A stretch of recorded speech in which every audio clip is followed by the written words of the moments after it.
뉴스앤 이슈 2부 시작합니다. 강릉 펜션 가스 누출 사고가 일어난 지 오늘로 일주일째입니다. 강릉 병원에서 치료를 받고 있는 학생 4명 가운데 2명이 빠르게 회복돼 오늘 오후에 퇴원합니다. 또 일반 병실로 옮겨진 1명은 이번 주 중에 추가로 퇴원하고 중환자실에 있는 1명도 올해 안에 퇴원이 가능할 것으로 보입니다. 강릉 아산병원에 나가 있는 취재기자 연결합니다. 송세혁 기자. 네, 강릉 아산병원입니다. 네, 조금 전 강릉 아산병원 브리핑 내용부터 정리를 해보겠습니다. 일단 참 다행스러운 소식인데 그곳에서 치료받는 학생 2명이 오늘 퇴원한다고요? 네, 그렇습니다. 강릉 아산병원은 조금 전 오전 11시 브리핑에서 일반 병실로 옮긴 학생 3명 가운데 2명이 회복돼 오늘 오후 퇴원할 예정이라고 밝혔습니다.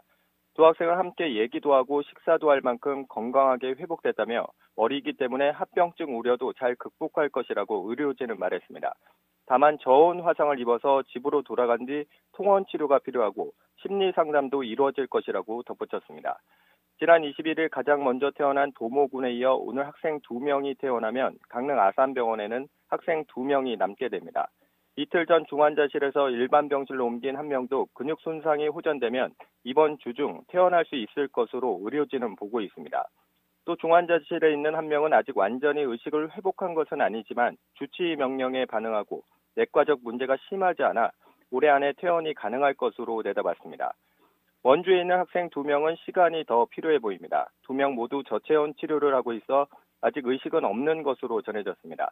하지만 두 학생 모두 스스로 호흡할 수 있고 외부 자극에 미세하게 반응할 정도로 회복됐다고 의료진이 밝혔습니다.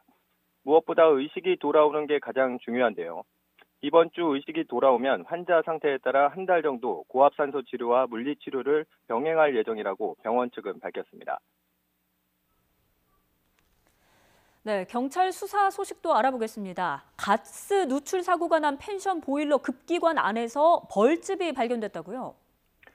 네, 그렇습니다. 보일러의 바깥 공기를 공급하는 급기관 안에 벌집이 있었던 것으로 확인됐습니다. 경찰 관계자는 벌집 크기는 작은 감자 크기 정도로 만들어지던 중이었던 것으로 보인다고 말했습니다.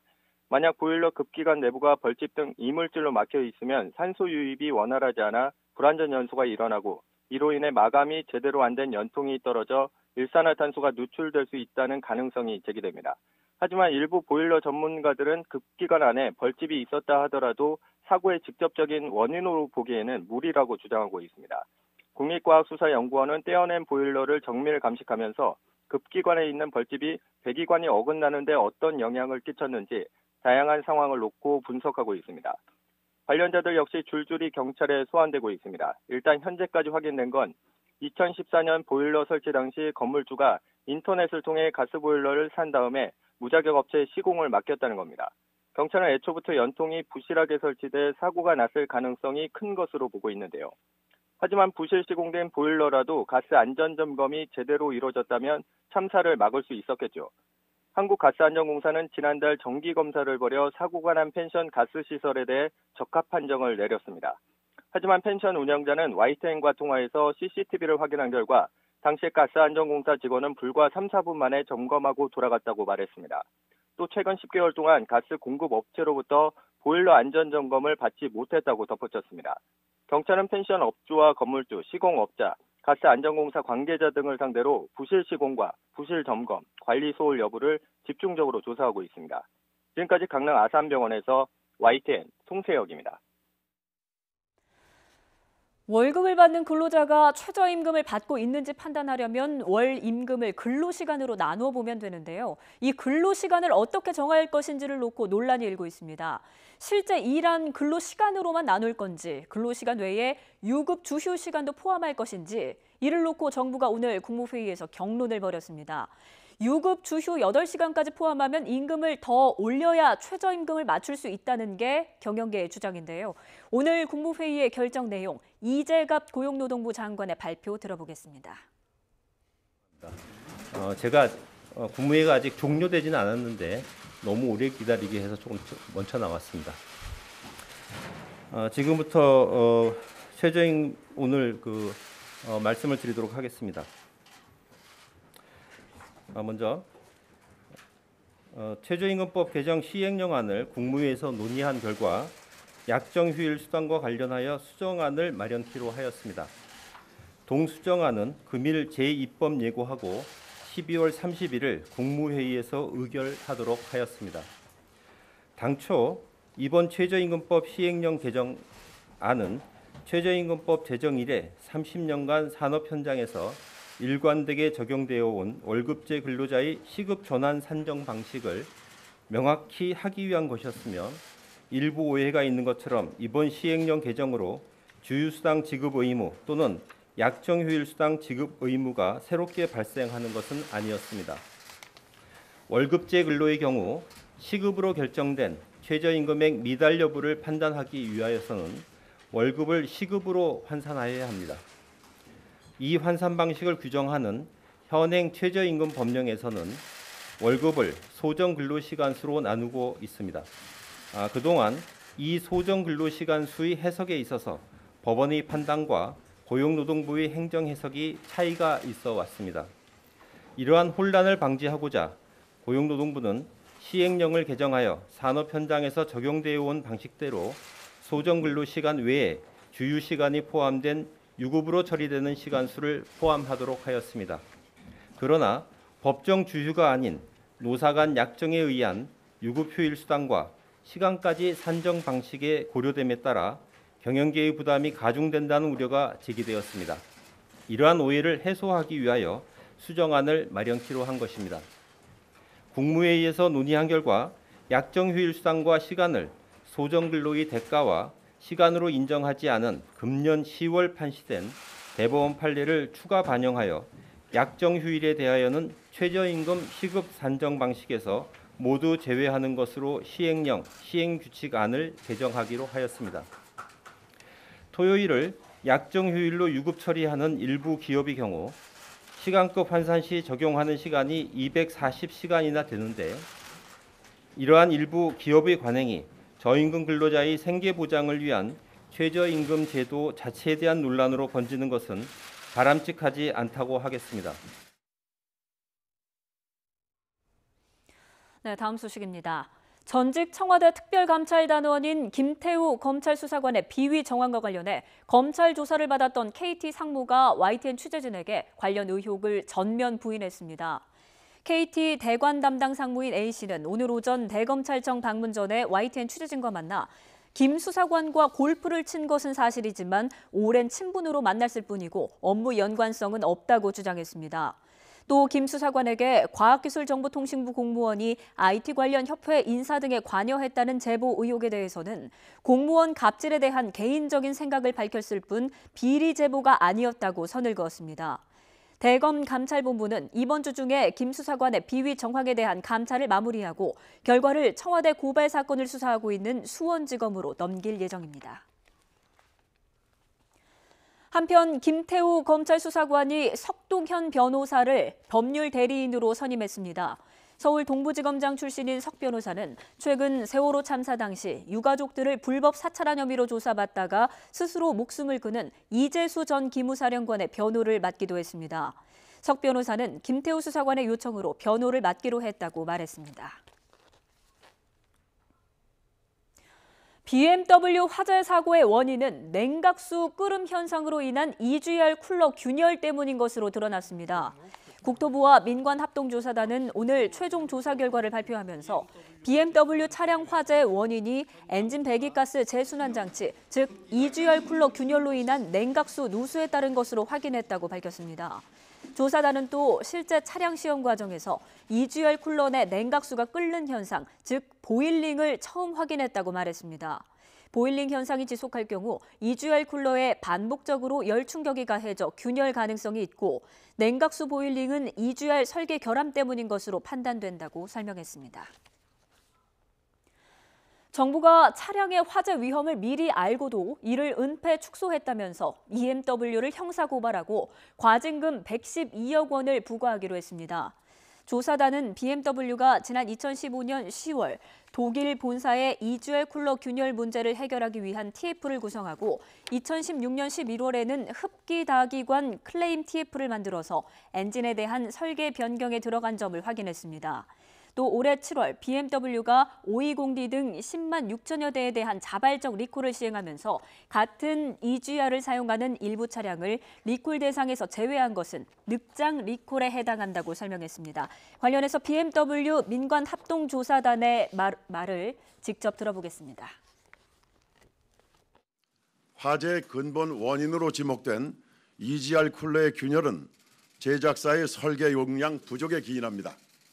즉, EGR 쿨러로 흘러들어가는 EGR 가스량이 많거나 EGR 쿨러의 냉각 연용량이 부족하여 냉각수 보일링에 의해서 EGR 쿨러에 균열이 생기고 이어서 냉각수가 누수되고 특정 운전 조건에서 화재로 이어진다는 결론을 얻었습니다.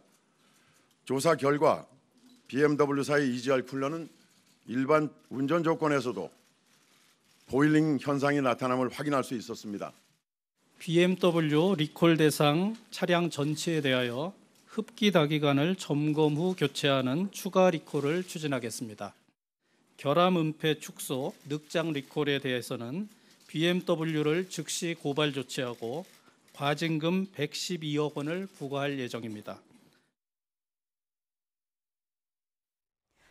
인도네시아 순다 해협 근처 해변에서 발생한 쓰나미로 인한 사망자가 281명으로 늘었습니다. 인도네시아 재난당국은 쓰나미 발생 사흘째인 오늘 오전 기준으로 281명이 숨지고 1,016명이 다친 것으로 집계됐다고 밝혔습니다. 사망자 대다수는 현지인으로 파악됐으며 아직 수십 명은 실종 상태입니다. 앞서 주 인도네시아 한국대사관 측은 세랑 지역 안예르 해변에 있던 한국인 관광객 7명이 대피한 것 외에 접수된 한국인 피해 사례는 없다고 전했습니다. 인도네시아 기상기후지질청은 화산섬인 아나크라타카우의 분화가 순다 해협에서 해저, 산사태 등을 유발해서 쓰나미를 초래했을 가능성이 크다고 내다봤습니다.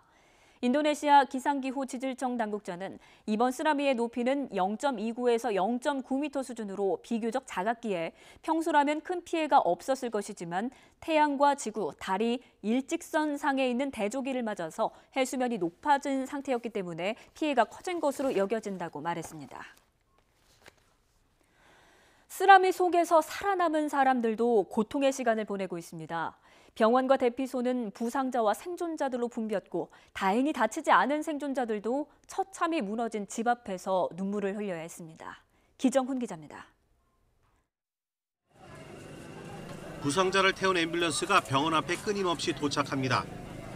몰려드는 부상자들로 복도의 임시 침상까지 총동원됐지만 치료는 지연되고 있습니다. 그저 병원에 도착해 있다는 사실만으로 위안받는 상황입니다.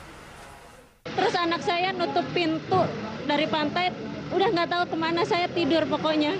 Cuma saya ini tangan terasa rada sakit, cuma kena benturan apa nggak tahu.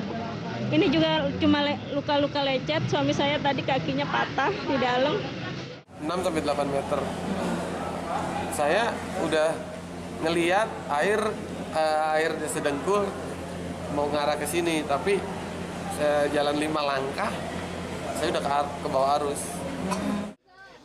임시로 마련된 대피소도 마찬가지입니다. 바닥에 달랑 얇은 매트 하나 깔고 수십 명이 칼잠을 청합니다. Pas hiburan baru mulai, terus tiba-tiba kata teman-teman suruh pada lompat, air udah naik. 부상 없는 생존자들은 집과 함께 마음이 무너졌습니다. 쓰나미가 핥히고 간 집터에서 쓸만한 가재도구 하나라도 더 건지려고 모두 힘을 모았습니다.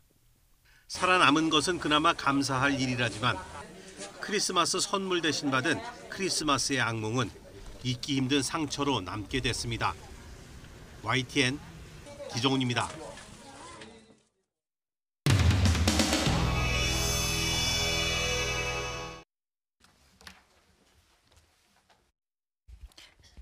예, 안녕하십니까. 성남시 청소년재단 대표이사 진미석입니다. 예, 대표이사님, 예, 취임 축하드립니다. 그런데 이제 저는 대표이사님한테 조금 나무래려고 그래요.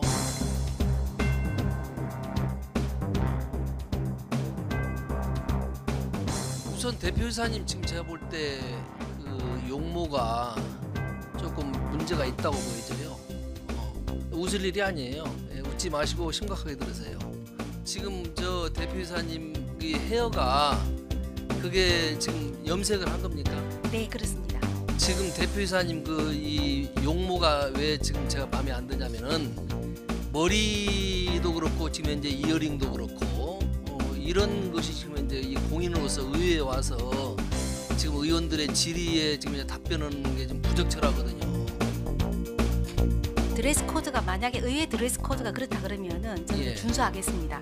그걸 준수하셔야 돼요. 네, 드레스 코드 혹시 있습니까? 지금 드레스 코드라면 따로 있지는 않은데요. 성남시 청소년 재단의 대표고 그러면은 네. 많은 직원들의 모든 면에서 모범이 돼야 되거든요. 예. 이게 모범이라는 게 범가 그 모델이 뭘까? 아까 말씀드렸는데 전범이 있다면 전범을 주시면은 저희가 지금 제가 딱 거기 준수를 하겠습니다. 근데 저희가 예, 제가 줄 수는 없고요.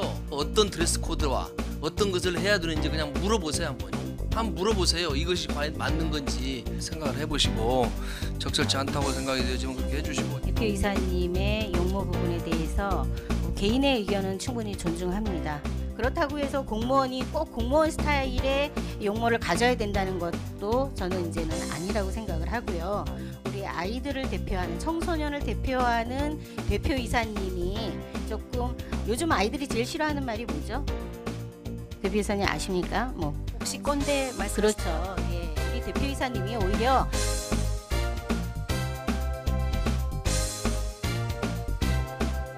이 헤어가 그게 지금 염색을 한 겁니까? 네, 그렇습니다.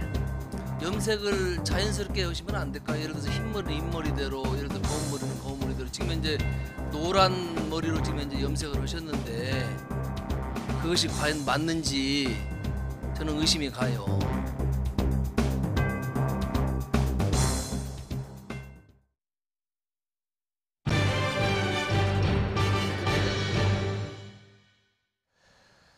성탄 이브인 오늘 기온이 영하 10도 안팎까지 떨어지는 강추위가 찾아왔습니다. 성탄절인 내일은 추위가 주춤하겠지만 중부지방에는 약하게 눈이 날릴 가능성이 있다고 합니다. 취재 기자 연결해서 성탄절과 연말 날씨 자세히 알아보도록 하겠습니다. 정혜은 기자. 네, 정혜은입니다. 한동안 좀 온화했습니다. 근데 오늘 아침바람 다시 매우 차가워졌죠. 한파특보까지 내려져 있는 곳이 있죠. 네, 그렇습니다. 현재 서울을 제외한 중부와 전북 내륙에 한파특보가 발효 중입니다. 성탄절 이브인 오늘 반짝 강추위가 찾아오면서 어제보다 기온이 10도가량 크게 떨어졌는데요. 지역별 아침 기온은 충남 계룡산 영하 17.7도를 비롯해서 철원 영하 11.5도, 파주 영하 11.3도, 서울 영하 5.9도, 대구 영하 1.3도, 광주 영하 1.1도 등 대부분 평년보다 1도에서 3도 낮아 추웠습니다. 낮에는 영상권을 회복하겠지만 여전히 평년 기온을 밑돌아 춥겠습니다.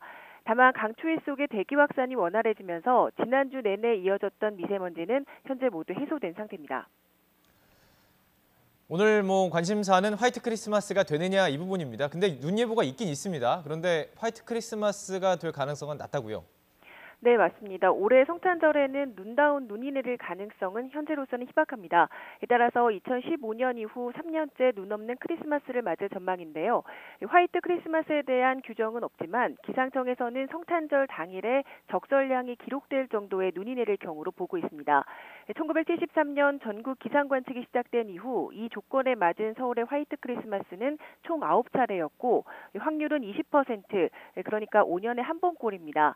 기상청은 성탄절인 내일은 강추위가 잠시 주춤하겠지만 하늘이 차차 흐려질 것으로 내다봤습니다.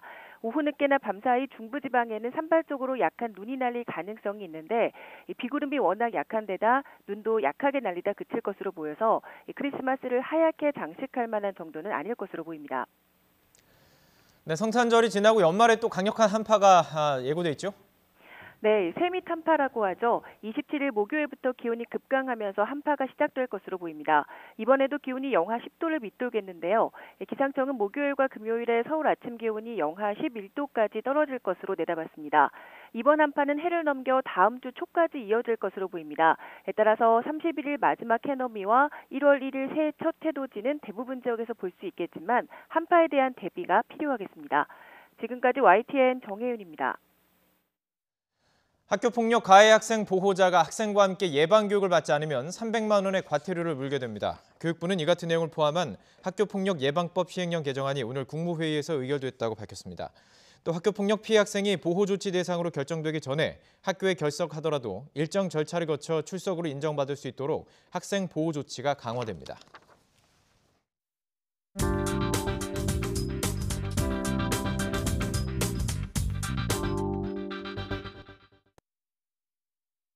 청와대 민간인 사찰 의혹과 관련해서 계속해서 폭로와 반박이 반복되고 있습니다. 특히 야권 공세의 표적이 된 조국 민정수석은 자신의 SNS 프로필 사진을 바꾸면서 이번 논란을 정면으로 돌파하겠다는 뜻을 우회적으로 내비치기도 했는데요. 자, 이와 관련해서 배재정 전 더불어민주당 의원, 이준석 바른미래당 최고위원의 생각 들어보도록 하겠습니다. 안녕하십니까? 안녕하십니까? 네, 안녕하십니까? 자, 새로 나온 추가 폭로 내용이 있습니다. 자, 민간인 신분인 창조경제혁신센터 박용우 센터장을 사찰했다, 이렇게 지금 야당은 주장하는 부분이고요. 자, 이 부분에 대해서 얘기를 좀 시작을 해봐야 될 텐데, 지난주에는 이준석 최고위원이 먼저 이야기를 시작했더라고요. 그래서 오늘은 배 의원께 먼저 질문을 드리고 싶습니다. 어떤 부분을 좀 주목해서 볼까요? 네, 우선 지금 핵심 쟁점을 민간인 사찰을 청와대가 했느냐라는 쪽으로 가고 있는 것 같습니다. 네. 그런데 이제 논란을 여야 간에 혹은 청와대와 또 야당 간에 하고 있습니다만, 핵심은 청와대에 들어온 첩보에 대해서 검찰로 이관을 했다는 거죠. 첩보를 이관했다. 그렇죠. 제가 오늘 특히 또 우상호 의원께서 라디오 인터뷰하신 내용을 좀 봤는데요. 이제 애초에 우상호 의원도 가상화폐와 관련해서 사찰이 있었다, 이런 좀 주장이 지적이 되지 않았습니까?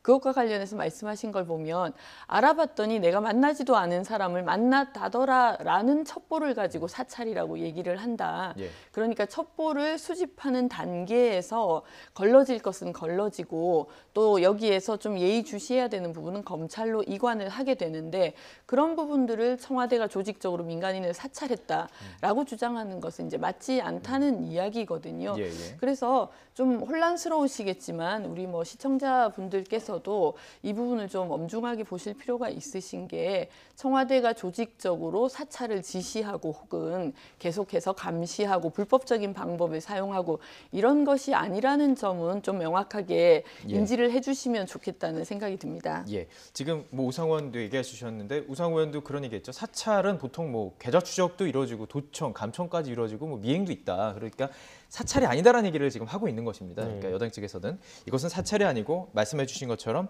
첩보와 이 내용이 이루어진 첩보를 검찰로 정식적인 이관을 했다는 주장인 거거든요. 어떻게 들으셨습니까? 지난 주말에 SNS상에서 한동안 돌았던 유행 유머가 뭐냐면요. 청와대에 있는 절이 무엇인 줄 아느냐? 절? 민간인 사찰이다. 그리고 그 안에 모셔진 불상이 무엇이냐? 예. 내로남 불이다. 이런 말이 돌았거든요. 예, 예. 사실 지금 이제 민간인 사찰에 대해 가지고 그 민주당이 가지고 있는 관점을 보면요. 지금까지 전 정권들을 공격하기 위해서 민간인 사찰 공격할 때와는 아주 달라요. 그때까지는 민간에 대한 정보 첩보 보고 하나 아니면은 그런 자료만 나오면은 이거 대대적인 사찰이다, 이런 식으로 이제 항상 이야기했거든요. 예를 들어 한번 우리가 기무사 때 민간인 사찰 혐의를 이제 들이댈 때 한번 그 기준을 따져보면요.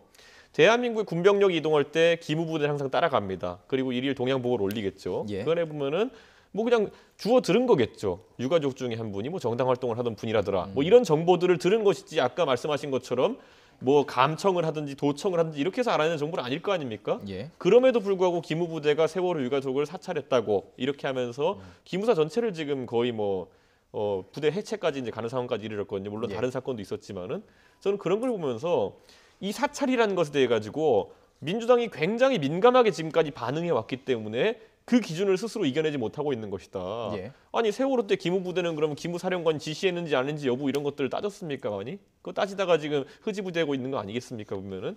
그러니까 원래 저는 그 말엔 동의합니다.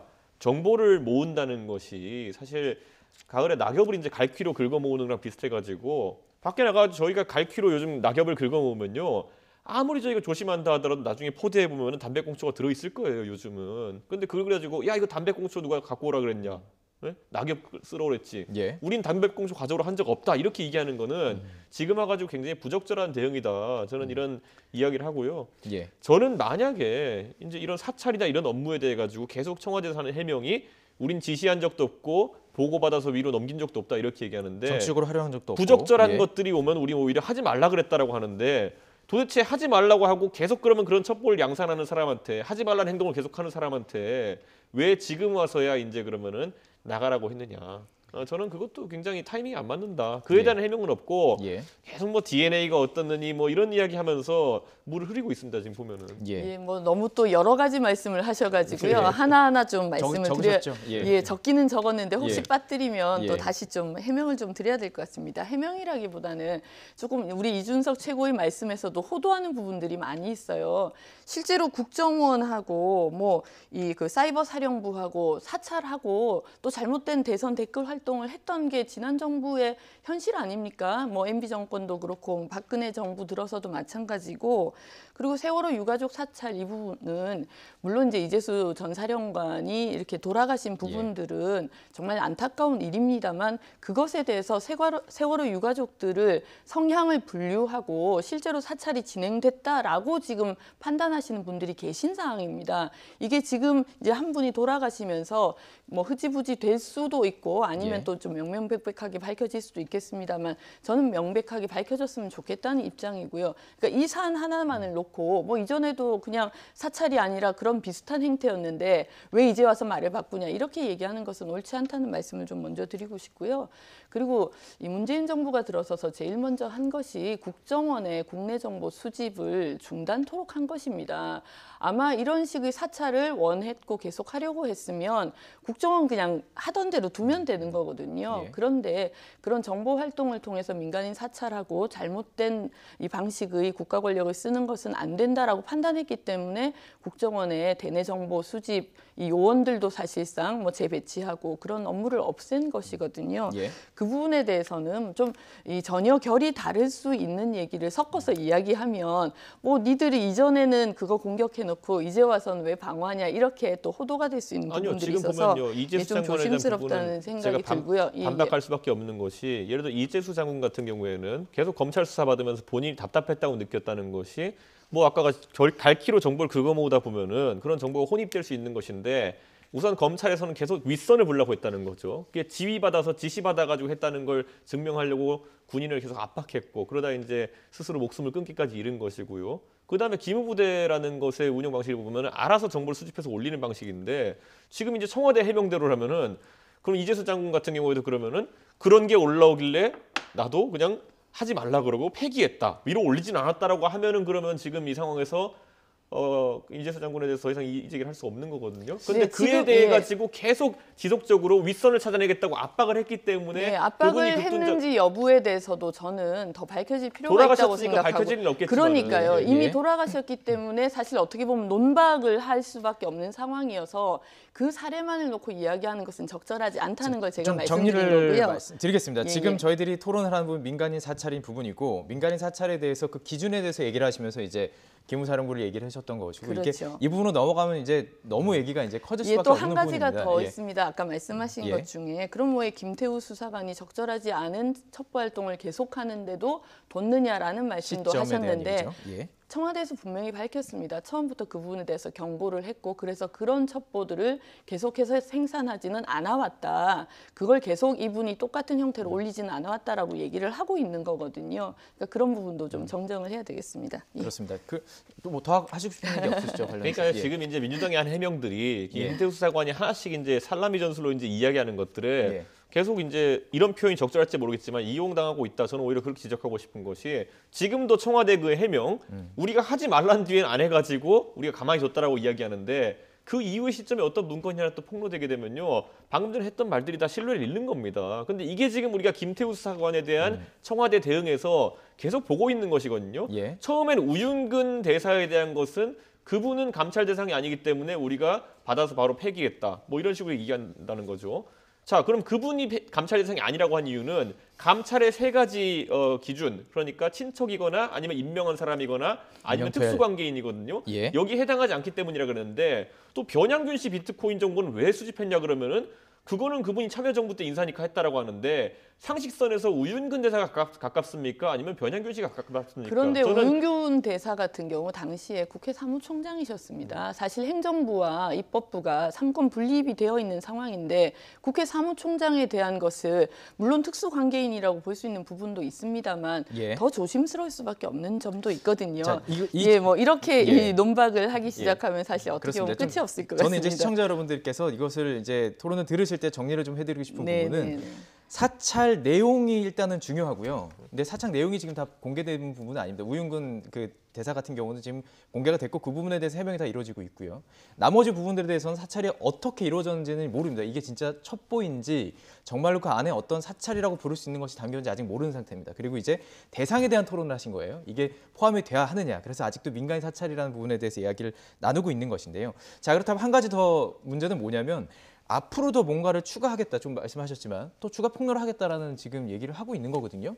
앞으로 어떻게 진행이 될까요? 어떤 더 큰 것이 남았다고 보시는지 아니면 보통 이게 흐름을 보면은 큰 거를 먼저 터뜨리고 작은 걸 나오잖아요. 어떻게 저는 보십니까? 자유한국당 이거 공세를 하면서 이제 파일 목록을 공개했거든요. 근데 그 파일 제목만 본다 하더라도 제 생각에는 아까 말했던 시점 문제에 있어서도요. 제가 봤을 때는 이미 그 청와대 주장을 논박할 정도 뒤에 시점의 것들도 있고요. 그렇기 때문에 앞으로 청와대 민주당이 여기에 대해 가지고 좀 뭐 참 이런 비위나 아니면 이런 의혹 해명에 대한 컨트롤 타워라고 이야기하면 좀 그것도 어폐가 있겠습니다만은 좀 제대로 조직적으로 대응했으면 좋겠다. 지금 보면은 그야말로 우왕좌왕이라는 표현밖에 되지 않습니다. 뭐 산발적으로 뭐 나중에 또 이야기할 기회가 있을지 모르겠지만 뭐 조국 수석이라든지 이런 분들 산발적으로 대응하는 것을 보면은 저는 왜냐하면은 민정수석실과 특감반원이라는 곳은 그 스스로가 이런 위기 관리 능력이 있어야 되는 겁니다.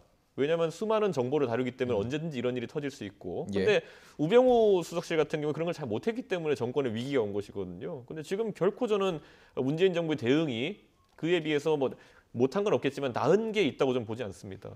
대응이 옳지 않았다 이렇게 얘기하고 계신데요. 아니 우병우 수석과 비교를 그렇게 직접적으로 하시는 직무 능력상을 말씀드리는 거예요. 저는 뭐 그건 이제 사건의 본질 자체가 다르다고 생각하고요. 그야말로 국정농단의 핵심 중에 핵심 인사였고 본인이 그런 것들을 자행했기 때문에 문제가 되었던 것이고 이제 이준석 최고위원의 말씀 중에 청와대의 대응이 조금 더 국민들께 설득력을 가질 수 있는 방향으로 진행되면 좋겠다는 생각은 저 또한 가지고 있습니다.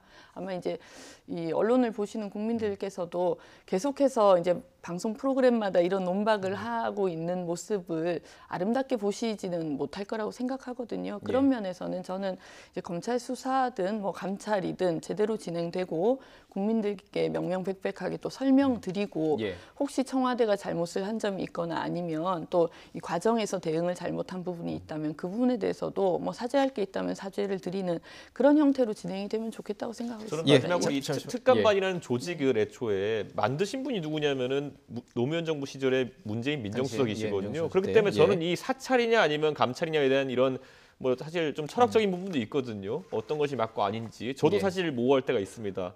근데 지금 이제 이렇게 경험적으로 이렇게 이런 걸 축적해서 우리가 판단할 것이 아니라 그러면 아까 말했듯이 호사가들이 자꾸 논박을 하는 경우가 생기니까 전 대통령께서도 오히려 여기 대해서 앞으로는 이렇게 간다라고 원칙을 깔끔하게 세우셨으면 좋겠습니다. 왜냐하면 이 원칙이 없으면은 아까 말했듯이 뭐 되게 얘기가 복잡해집니다. 예를 들어 대통령의 측근이라는 인사를 다룰 때 뭐 우윤근은 측근이 아니고 뭐 한참 연락이 끊겼다는 변양균 씨는 측근이다. 뭐 이런 식의 기준을 이제 청와대가 얘기할 수밖에 없는 거거든요. 저는 조금 제 생각에는 그 기준 자체를 앞으로 지금까지 있었던 일은 어떻게든 풀어야겠지만 앞으로 이런 일이 발생하지 않게 끊었으면 좋겠습니다. 이게 사실 이미 청와대가 국무회의를 통해서 그 대통령 직제를 좀 개편을 하면서 특감반의 업무에 대해서 정돈을 좀 했죠.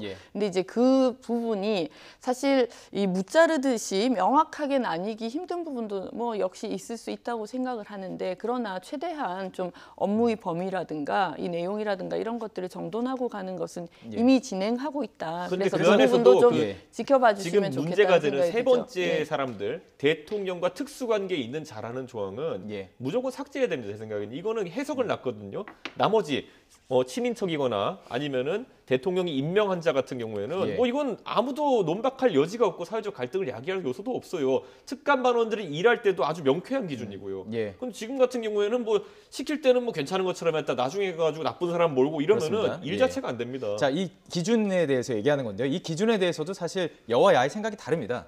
그 지금 여당 입장에서는 판례를 들어서 정치적인 어떤 목적이 이용되지 않는 부분들에 대해서는 뭐 문제가 없다는 식으로 밝히는 것이고요. 야당 입장에서는 아니다라는 거죠. 이게 민간인이라는 영역이라는 것은 보호돼야 된다는 부분이기 때문에 어떤 기준에 대해서도 이번 일을 통해서 분명히 토론은 필요한 부분들이 있습니다. 그런데 지금 이 자리에서는 조금 이 정도로 좀 마무리하도록 하겠습니다. 근데 지금 이야기하신 부분이 있습니다. 지금 계속해서 야당은 조국 수석의 사퇴를 요구하고 있습니다. 하지만 청와대와 여권 정면 돌파를 택하는 기류인데요. 저희가 영상으로 좀 준비했습니다. 보고 이야기 나눠보겠습니다.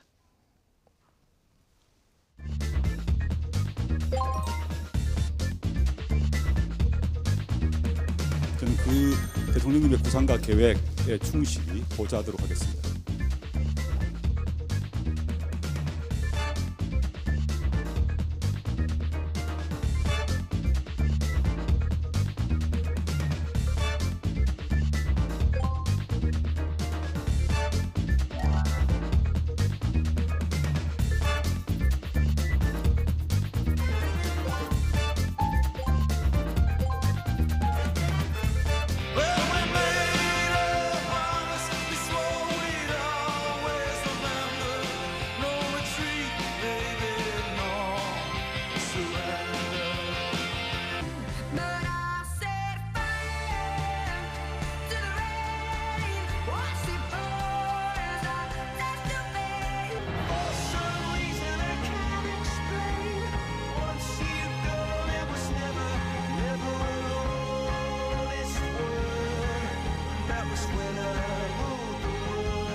대리 해명 이런 거 급급히 하지 말고 몸통이 직접 나와서 이제는 사과해야 할 것입니다.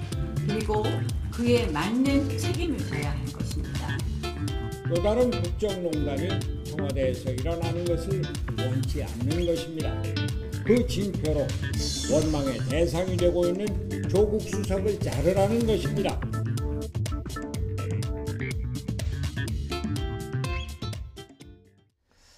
정면 돌파라고 저희가 이제 자막을 붙였습니다. 이 난관을 과연 헤쳐나갈까라는 또 물음표도 붙였습니다. 저 이렇게 팝송이 이렇게 좋은 곡이 많은 걸 처음 알았는데요. 뭐 맞으면서도 갈 길을 가겠다라는 의지를 명확하게 비친 거죠. 저는 마음을 다잡는 계기로 삼겠다라는 의지의 표명이 아닐까 이렇게 좀 해석을 해봅니다. 사실 대통령의 이 비서분들이시죠. 수석도 네. 광범위하게 이 얘기를 하면 그러면 결국은 임명권자의 결정에 따라서 이 보좌하는 역할을 하셔야 되는 부분인데 이 어려운 국면이기도 하고 또 이제 뭐 제가 먼저 말씀을 꺼내기가 좀 송구하기는 합니다만 대통령 지지율 부분도 뭐 역전이 최근에 이 많은 언론을 통해서 나왔고 그렇기 때문에 저는 청와대 비서실 전체가 새롭게 마음을 다져서 혹시 기강이 해이한 부분들은 또 좀 바로잡고 그렇게 해서 대통령을 제대로 보좌하겠다는 그런 의지 표명이라고 해석하고 있습니다. 넓게 해석을 하시는 것 같습니다. 좁게 해석하실 것 같은데요. 이 지금 특감 그 김태우 전 그 수사관의 어떤 발언에 대한 얘기가 아닐까 이렇게 해석하는 경우도 있던데. 저는요 대통령을 보좌하는 참모들의 양태를 보면 두 가지가 있습니다. 대통령이 욕을 먹지 않게 하기 위해 가지고 본인의 거취까지 스스로 결정할 줄 아는 사람과 두 번째로는 어떻게든 대통령에 빌붙으려고 하는 사람 두 가지가 있거든요. 저는 굳이 표현하자면요 지금 저런 조국 수석의 모습 같은 경우에는 대통령의 가는 비난 영화를 막기 위해서 본인이 결단을 내리는 사람의 모습은 아닙니다. 반대로 역설적으로 우리가 지난 정부들에서 어떤 사람들이 있었는지 생각해 보면요. 예전에 DJ 정부 때 보면 야당이 많이 공격했던 인사 중에 박지원 비서실장이 있었습니다. 그분은 DJ가 공격받을 것 같다는 생각이 들 때마다 나를 대신 쳐라 하면서 화살 다 맞고 나갔어요. 그러다 보니까 본인에게 그다음에 다른 역할이 들어왔을 때 할 수 있는 것이고 했는데 그리고 또 문재인 대통령께서 민정수석 하실 때 얼마나 야당이 공격이 거셌습니까? 그랬을 때 문재인 대통령께서는 노무현 대통령을 때리니 나를 때려라 하면서 놓아주셨기 때문에 저는 지금 그걸 국민들한테 인정받아가지고 대통령 자리까지 가셨다 보거든요. 근데 최근에 이제 문재인 정부에 지탄받는 인사들 예를 들어 장하성 실장 같은 경우에 나갈 때 어떤 모습이었냐 보면은 다들 이제 나가야 되지 않겠냐 하는데 본인은 그때 조용히 했어야 되는데 나가가지고 본인이 계속 신뢰받고 있다는 식으로 이야기를 하다가 잘렸어요, 보면은. 그리고 지금 조국 수석의 양태를 보면은 계속 나가가지고 본인이 적극 돌파하겠다는 의지를 이제 밝히고 있는 것이거든요. 그러니까 저는 이 모습이 과연 참모로서의 모습으로서 아까 말했던 것처럼 진짜 내가 참모로 모시는 대통령을 위하는 자세인가에 대해 가지고는 저는 약간 뭐 조국 수석이 다른 판단을 하고 있는 것 같다. 저는 이런 생각하고요. 이미 저는 이렇게 얘기하는 게 조국 수석이 뭐 이번 일에 대해 가지고 뭐 지휘 통제 책임이 있지만은 설마 저런 걸 지시했겠습니까? 그런데 많은 국민들이 책임져야 한다는 거는 이미 본인이 특감 반원이라는 아주 작은 자기 직할 조직 10명을 거느리지 못한다는, 관리하지 못한다는 것을 증명했기 때문에 조국 수석이 가치가 있다면은 법률 전문가로서 앞으로 사법개혁이나 아니면 검찰개혁 같은 그런 중요한 일들을 해야 되는데 그거 하겠다고 달려들었을 때 예를 들어 검찰이나 경찰 조직에서는 아니 당신은 10명짜리 조직도 관리 못하면서 지금 무슨 수천 명짜리 검찰, 경찰 조직을 지금 당신이 손보겠다는 것이냐. 이렇게 나올 수밖에 없는 노릇입니다. 그렇기 때문에 저는 앞으로 대통령께서 개혁 동력을 유지해 나가기 위해서라도 적절한 시기에 노무현 대통령께서 당신에게 그랬던 것처럼 빼주는 것도 이제 묘가 될 것이다. 저는 이런 생각하게 됩니다. 저는 우선 뭐 해석은 각자가 하는 부분이라고 생각합니다. 뭐 이최고도 이최고 나름의 해석을 하겠지만요. 그렇다 하더라도 대통령에게 빌붙어서 뭐 살아남으려고 한다는 식의 표현은 너무 좀 과하신 것 같아요. 저도 조국 수석을 많이 아는 것은 아닙니다만 대화를 나눠본 사람으로서 이 정부에 대한 사명감을 가지고 일을 하고 계신 것이고 제가 방송에서 그런 말씀들을 종종 드리는데 아마 조국 수석에게 가장 편한 길은 사표를 과감히 던지고 학교로 돌아가는 것일 것이다. 제가 여러 차례 이런 말씀을 좀 드립니다. 그 이유는 이분은 돌아가실 곳도 있고 본인이 누차 말씀하시지만 앞으로 정치를 할 생각도 없고 그렇기 때문에 민정수석으로서의 사명을 다하는 것이 내 본분이다라고 생각하시는 분이거든요.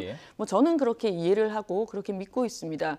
그래서 이 부분을 사법개혁의 어떤 과제라든지 이런 것들을 어떻게 완수할 것인가에 대해서 고민하고 고민하고 계신 부분이라고 생각을 하지. 이게 뭐 그리고 마찬가지로 장하성 실장의 경우에도 나는 신뢰받고 있다라고 얘기하고 다니다가 뭐 잘렸다 이런 표현들은 저는 진짜 개인의 명예에도 상당히 좀 실추가 갈 수 있는 발언이어서 조심스럽다는 말씀을 드리고 싶고요. 이 부분에 대해서 고심하면서도 두드려 맞으면서 가겠다라는 것은 사법개혁이라는 이 막중한 임무를 애초에 대통령께서 맡기셨고 이 부분을 아직 완수하기엔 기득권의 저항이 아직도 거세기 때문에 제대로 못하고 있어서 이걸 완수하겠다라는 의지인 것으로 저는 받아들이고 있습니다. 갈 길을 다 간 뒤에 정리하겠다 이런 의미도 저는 이것도 굉장히 위험하다고 생각하는 게요. 저 똑같은 기준으로 봤을 때요. 제가 생각했을 때 박근혜 정부 때 비서진 중에 예를 들어 이정현 수석 같은 경우에요. 그렇게 열심히 하고 박근혜 대통령 성공을 위해 가지고 노력하는 인사는 없었어요. 제가 봤을 때는. 근데 그 방법이 옳은지는 좀 그러니까 열심히 하는 것이 잘하는 것이냐에 대해 가지고 우린 구분해야 되는 게 청와대에 있는 수석이나 아니면은 비서진 같은 경우에는 열심히 하고 진짜 성공을 기원하는 이런 주술적인 의미 말고도 잘해야 돼요. 그런데 아까 말했듯이 잘 못한 거거든요. 보면은. 그러니까 제가 말하는 것처럼 지금 배재정 의원께서 말씀하신 자세나 의지 아니면 이런 목표의식 같은 경우는 있을 수 있죠. 그런데 거기서 능력 부족이라든지 아니 능력이 아니라 다른 이유로 어쨌든 직을 수행할 수 없다면은 본인이 빠져주는 것 또는 적절한 시기 빼주는 것도 운영의 묘인데 지금 그게 안 보이고 잘 생각해 보시면은 장하성 실장 경제실장으로서의 정책실장으로서의 그런 어떤 국민적 신뢰라는 거는 이미 올 여름부터 금이 가기 시작했는데 계속 끌고 가다가 몇 달 지연되다가 아까 말씀하신 작금의 지지율 하락 사태까지 불러온 겁니다. 저는 그래서 조금은 국민들이 과하다 싶을 정도로 한 템포 빠르게 움직이는 게 어떠냐는 오히려 고언을 야당 입장에서 하는 겁니다. 말씀을 해주셨으니까요. 그러면 대통령 국정수행평가 얘기도 좀 나눠보죠. 이게 어쨌든 데드크로스라는 표현을 씁니다. 어쨌든 오차범위 아니기 때문에 데드크로스라는 표현을 쓰는 게 뭐 적절할지 모르겠지만 국정수행평가에 대해서 부정적인 평가가 조금 앞지른 거. 오차범위 아닙니다. 그러니까 얼마든지 이게 실제 여론과는 다를 수 있다는 부분인데 지금 이런 부분들이 이준석 최고위원께서 지적한 부분들이 영향을 끼친다고 보시는지요? 국민들께서 판단하시는 부분들에는 뭐 많은 점들이 저는 포함될 수도 있다고 생각합니다. 뭐 이 부분과 상관없는 것이다라고 얘기할 수 있는 사람도 없을 것이고요. 그런데 이제 많은 경우에 또 경제가 뭐 추세적으로도 그렇고 너무 좀 어렵다 보니까 이런 부분들에 대해서 실망하시는 분들이 많이 계시지 않을까 하는 염려를 저희 또한 하고 있고 아주 엄중하게 받아들이고 있습니다. 예, 알겠습니다. 자, 빨리 제가 진행을 시켜야 될 것 같습니다. 또 다른 토론이 붙을 것 같아서 다음 주제로 또 넘어가도록 하죠. 요즘 이분의 행보가 많은 관심을 받고 있죠. 바로 유시민 노무현 재단 이사장입니다. 최근 그 늘어난 가짜 뉴스에 대응하기 위해서 유튜브 방송을 시작하겠다 이런 입장을 밝혔죠. 그 내용 들어보겠습니다. 보도들을 제가 이렇게 챙겨보고 있으면 정말 깝깝해요. 이렇게 이것은 뭐 거의 반지성주의라고 말할 수 있을 정도의 혹세무민하는 보도들이 넘쳐나고, 그래서 이런 거는 일주일에 한 번씩은 정리를 해줘야 되지 않겠냐. 그래서 요즘은 유튜브가 대세라고 그러대요. 예. 그래서 다 한번 정복해볼까 그렇게. 예. 분위기는 정치 재개 선언을 하신 것 같은데. 아, 정치 재개 선언이요? 그래서 제가 이걸 하면 또 이제 유아무개 드디어 몸풀기, 예? 노무현 재단 이사장 맡아서 밑자락 깐 다음에 이제 팟캐스트를 한다는 거는 정치 복귀 몸풀기를 하는 거다, 이렇게 보도가 나올 것 같아요. 피곤해요. 저를 좀 그만 괴롭히십시오. 네, 그만 괴롭혀달라고 했는데 저희가 사실은 좀 인터뷰를 하려고 시도를 했지만 뭐 성공 못했습니다. 어떻게 들으셨습니까? 자기 정치는 안 한다 이런 얘기는 분명히 하고 있거든요. 저 말 말고도 무슨 말씀하셨냐면요. 앞으로 대통령 지지율 조사에 내 이름을 빼달라고 하겠다는 거거든요. 근데 이게요, 굉장히 고도의 정치 술입니다. 보면은 보통 대선 주자들 저도 옆에서 많이 봤지만은 저런 타이밍에 지금 보면 최근 한 조사에서 유시민 장관이 2위의 지지율이었어요. 이낙연 총리 다음으로. 그 상태로 봉인해달라는 겁니다. 그거는. 그렇게 해석하십니까? 저는 그렇기 때문에 저는 굉장히 고도의 정치적 행위라 보고요. 저는 유튜브를 하는 걸 정계 복귀가 아니다. 그럼 홍준표 대표는 무슨 정치 은퇴하려고 지금 유튜브 시작했습니까? 저는 정치 복귀라는 것은 정치적 담론을 이기하는 순간부터 이제 나기가 나올 수밖에 없고, 유시민 이제 이사장이 말하는 어쨌든 가짜 뉴스에 대한 대응이라는 것은 아주 뭐 합리적인 이야기 같지만은 가짜 뉴스를 대응하려면 가짜 뉴스의 발화가 되는 곳들을 과연 어느 쪽을 지적할 것이냐. 저는 여야를 막론하고 지금 가짜 뉴스들 많이 양산하고 있다 보거든요. 예를 들어 민주당 의원들 가가지고 뭐 사드 전자파 튀김 뭐 이런 거 춤춘 거 다 그거 제가 봤을 땐 다 가짜 뉴스예요. 지금 기준을 판단하면은. 그런데 그런 것들에 대해서 과연 유시민 이사장이 비판을 하겠는가? 저는 상당히 정파성을 띠고 비판할 거라 보기 때문에 저는 뭐 당연히 정파성을 띠고 정치 활동하겠다는 것으로 저는 이제 받아들일 수밖에 없고. 그렇게 보시는군요. 아니 노무현 재단 자체가 정치 사관 학교입니다. 그렇기 때문에 거기 이사장이 정치 안 한다고 아무리 이야기한다 하더라도 정치할 거라 받아들인다 저는 봅니다. 그렇군요. 이 부분에 대해서 어떻게 생각하십니까? 일어나지 않은 일을 가지고 뭐 어떨 것이다라고 얘기할 수는 있겠으나 그것이 별 의미가 있을까 하는 생각이 솔직히 좀 드는데요. 저는 정치 활동과 정치 복귀를 똑같은 것으로 보지는 않습니다. 사실은 우리 모두가 정치 활동을 하면서 살지 않습니까? 뭐 우리 작은 모임에서도 자신의 정치적인 이야기를 할 수도 있는 것이고요. 그걸 다 정치 활동이라고 포함할 수도 있는 것이죠. 그런데 우리가 여기서 얘기하는 정치 복귀 내지는 정계 복귀라는 것은 본인이 선수가 되어서 뛰겠다라는 등판을 하지 않겠다. 그렇죠. 선수가 되어서 뛰는 것을 우리가 정계 복귀라고 이야기를 한다면 유시민 이사장께서 이렇게 말씀하실 때 내가 정말 다시 국민들의 선택을 받는 자리에 갈 것이냐 안 갈 것이냐를 놓고 지금 추측하는 것은 뭐 별로 의미가 없지 않을까라는 생각을 하고요. 충분히 아마 답답한 면들이 있으실 것 같아요. 예전에 뭐 썰전 같은 경우에도 나와서 본인의 입장들을 명쾌하게 설명하시고 그것들이 또 국민들의 어떤 이 상당히 좋은 반응들을 얻었었는데 지금 이 특히 유튜브와 관련해서는 이 많은 이제 보수층이 오히려 유튜브를 상당히 뭐 그렇습니다. 점령하고 있다라는 식의 얘기들이 많이 되고 있는데 그 중에서 또 위험한 부분, 또 사실이 아닌 부분, 가짜 뉴스 이런 것들이 많이 있어서 답답함을 느끼실 수 있을 것 같고요. 저는 우리 뭐 젊은 분들이든 노무현 재단의 회원이시든 아니시든 또 유시민 씨는 어떻게 볼까 궁금해하실 것 같고 그런 것들을 통해서 또 건전한 토론들이 이루어질 수 있을 거라고 생각해서 개인적으로도 좀 기대합니다. 제가 방금 전에 배재정 의원께서 말씀하신 것에 대해 가지고 제가 과거에 유시민 이사장이 했던 말인 걸로 알고 있는데 과거에 손학규 대표께서 정계 은퇴한다고 나 이제 정계 안 해요 하고 이제 강진의 토굴에 들어가 가지고 이제 기거하시니까 거기에 대해 뭐라고 했냐면은 정치 안 할 사람이면은 토굴이 아니라 아파트에 들어가서 편하게 산다라 그랬어요. 예. 네, 저는 말하는 것처럼 만약에 정치 안 하실 거면은 그러니까 아까 말했던 뭐 선출직 출마 의지나 더 큰 곳을 노리는 의지가 없다 그러면은 유튜브 안 하고 편하게 예능 방송 하시면서 계속 하실 길이 있습니다. 예, 그런데 저는 굳이 이제 뭐 사명감, 다른 사명감일 수 있겠지만은 사명감을 가지고 재단 이사장 가셨다는 것은 저는 그렇게 일반적인 상황은 아니라 보고 제가 예전에 유시민 장관이 이제 정치활동 재개할 것이다 설전 이제 그만뒀을 때 얘기했더니 아무도 안 믿었거든요. 근데 바로 재단 이사장이라는 위치로 돌아오시는 거 보고 사실 그러니까 저도 믿고 싶죠. 믿고 싶은데 또 우리가 정치 평론하는 입장에서 거짓말할 수는 없지 않습니까? 사실 이 부분은 시간이 지나가면 정확하게 뭐 밝혀질 부분이기 그러니까요. 때문에 지금 뭐 손학규 대표는 그렇습니다. 뭐 명실상부하게 정계 복귀를 하신 것이고요.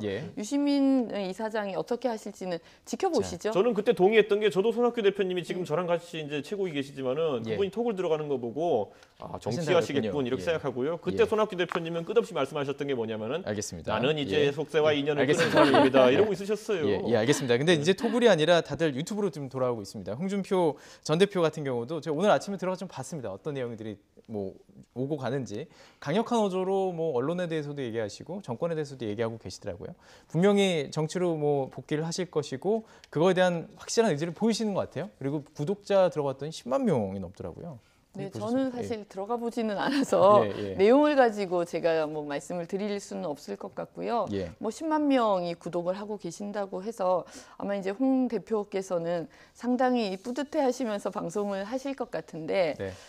그런 말씀들을 하시더라고요. 홍 대표가 좀 이 가짜 뉴스와 비슷한 말씀들은 많이 하시나 법적으로 문제가 되지 않았던 게 본인이 또 법조인 출신이시기도 하셔서 그런 부분들을 예민하게 잘 이렇게 피해 나가신다 말씀을 하시던데 저는 이왕에 그렇게 뭐 많은 분들이 구독을 하시는 유튜버가 되셨다면 좀 이 전반적인 어떤 정치 수준의 향상이랄까 그런 것들을 위해서도 좀 많이 신경을 써주시면 좋겠다. 뭐 이런 개인적인 바람이 있습니다. 알겠습니다. 오늘 여기까지 좀 들어야 될 것 같습니다. 네, 오늘 준비된 내용도 거의 다 얘기 나눌 수 있었던 것 같습니다. 다음 주에 또 깊은 토론을 하기 위해서 여러 가지 더 준비를 해왔고 준비를 해서 나오도록 하겠습니다. 네, 두 분 말씀을 여기까지 듣도록 하겠습니다. 배재정 전 더불어민주당 의원, 이준석 바른미래당 최고위원과 이야기 나눠봤습니다. 고맙습니다. 감사합니다. 네, 잠시 뒤 3부에서는 손흥민 선수 기량이 절정에 달했죠. 얼마나 잘했는지 스포츠부 기자와 자세히 짚어보겠습니다.